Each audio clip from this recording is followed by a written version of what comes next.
दोस्तों आज की वीडियो में मैं आपको घर पर ही पेंठा कद्दू उगाने का तरीका बताऊंगा।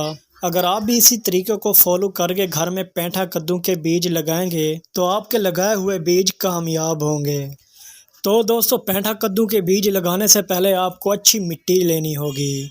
अगर आपके पास भालू मिट्टी है या कोकोपीट है, अगर ये दोनों नहीं है तो आप आम सी गार्डन सॉइल में भी पेंठा कद्दू के बीज ग्रो कर सकते हैं। ये मेरे पास आम गार्डन की सॉइल है, मैं इसी में ही पेंठा कद्दू के बीज लगाने जा रहा हूँ। अच्छी मिट्टी लेने के बाद आपको एक चीज़ और लेनी होगी। ये मेरे पास लकड़ी की राख है।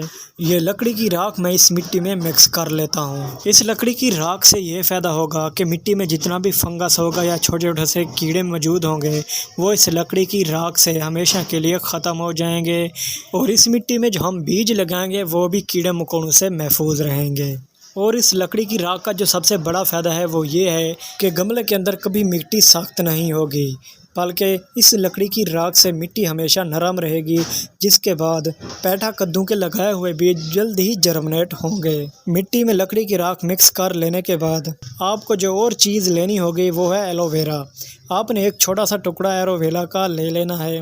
ये एलोवेरा मैं इस्तेमाल करूँगा बीजों के लिए, क्योंकि ये एलोवेरा फंगीसाइड भी है और पेस्टिसाइड भी है।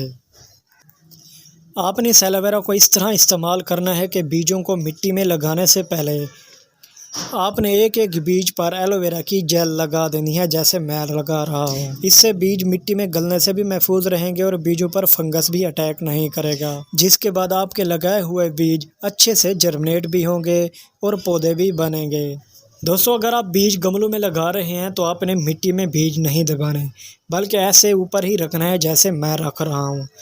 मिट्टी के ऊपर बीज रख लेने के बाद आपने इसके ऊपर एक लायर मिट्टी की डाल देनी है, यानी थोड़ी थोड़ी सी मिट्टी आपने इन बीजों पर लगा देनी है ताकि मिट्टी से ये बीज कवर हो जाएं।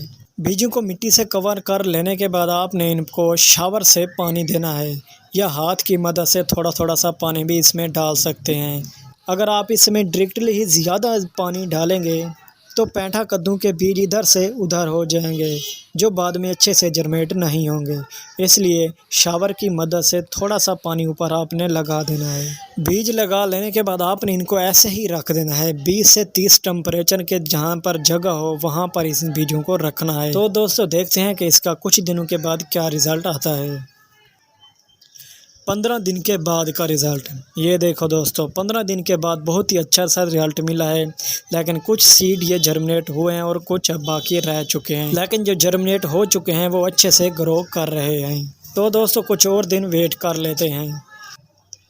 25 दिन के बाद का रिज़ल्ट, 25 दिन के बाद भी हमें बहुत अच्छा रिज़ल्ट मिला है। जितने भी बीज जर्मिनेट हुए थे वो सारे के सारे ग्रो अच्छे तरीके से कर रहे हैं और इनकी ग्रोथ भी तेज़ी से बढ़ रही है। जैसा कि ये बड़ी तेज़ी से ग्रोथ कर रहे हैं तो इनको मैं बड़े गमलों में शिफ्ट कर लूँगा और कुछ ज़मीन में भी लगा दूँगा, क्योंकि पेंठा कद्दू की बड़ी बड़ी बेलें बनती है, इसलिए इनको बड़े गमलों या ज़मीन में लगाना होता है, जिसकी वजह से ये बड़ी तेज़ी से ग्रोथ करती हैं और दूर दूर तक इनकी बेलें फैल जाती हैं, जिस पर ढेर सारे पेंठा कद्दू भी आते हैं। दोस्तों आप भी अपने घर में ही पेंठा कद्दू की सब्ज़ी हासिल कर सकते हैं। उम्मीद करता हूं दोस्तों आज की मेरी ये छोटी सी वीडियो आपको पसंद आई होगी। अगर आप मेरे चैनल पर नए हैं तो मेरे चैनल को सब्सक्राइब कर लें, क्योंकि ऐसी इन्फॉर्मेटिव वीडियो आपके लिए बनाता रहता हूं।